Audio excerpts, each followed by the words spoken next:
Yeah. So, I guess like, can we do just a quick kind of run through of maybe undergrad or school or like how you kind of, your journey up until being at the Center for Humane Technology? And then I guess maybe something in there, I through the grapevine or some descriptions, you had some roots in mimetic meditation or mediation. So maybe talk us a little bit about Oh, that. yes.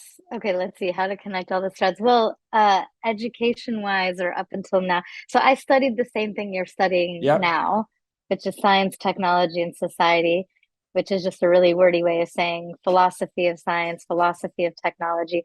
I started in philosophy Hmm. and but I went in because I wanted to create philosophy, right? Okay. Stephanie Land. I wanted to invent philosophy. I wanted to invent ways of understanding the Right. world and reality. And going into philosophy, you didn't really get to do that. You just study other people's.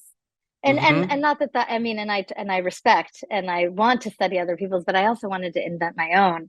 And Hmm. so the way that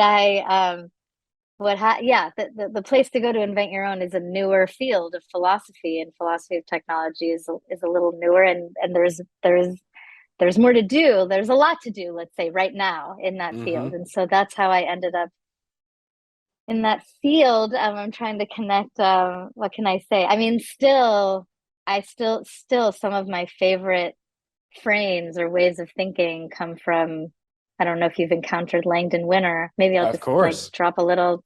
Okay, That's so like yeah, catnip, so like. yeah, so and we still don't have, it's still not a like a broadly, it's like technology is neither inherently good nor bad, nor is it neutral. Yep. And so what is it? Hmm. Exactly. Good Hmm. question.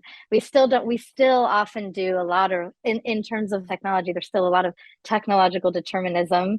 Let's Yep. say technology is inherently X, and there's a lot of social determinism. Technology is neutral and it's just about us and what we do. It's like, no, there's actually often a more complicated picture, but that requires a more sophisticated understanding of what technology is. Anyway, I highly recommend, yeah, Langdon Winter, his chapter, which I'm sure you've read, "Do Artifacts Have Politics?" Yep. is a beautiful exploration of how artifacts have politics. But yeah, it's been a very curvy road, I guess I would say, from there to here. Although my closest colleague at the Center for Humane Technology, Tristan Harris, I did actually share. That was actually when we first met. We became friends probably over a decade ago, Oh, and wow. like Okay. instantly got very nerdy. And I did share Langdon Winter with him. We shared some thinkers back and forth. That was kind of the genesis of our relationship. So I guess there's a little bit of a line, maybe, even though Yeah, it's for somewhat sure. curvy.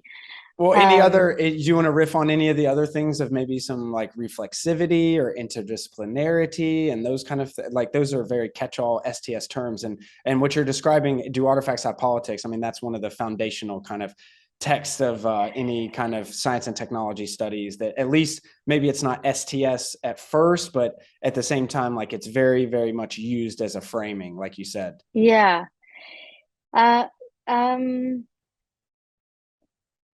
like, are there other pieces that have stayed with me? Hmm. Um, Maybe actor network theory. I can't Yeah, say I sure. use it. I mean, I probably should.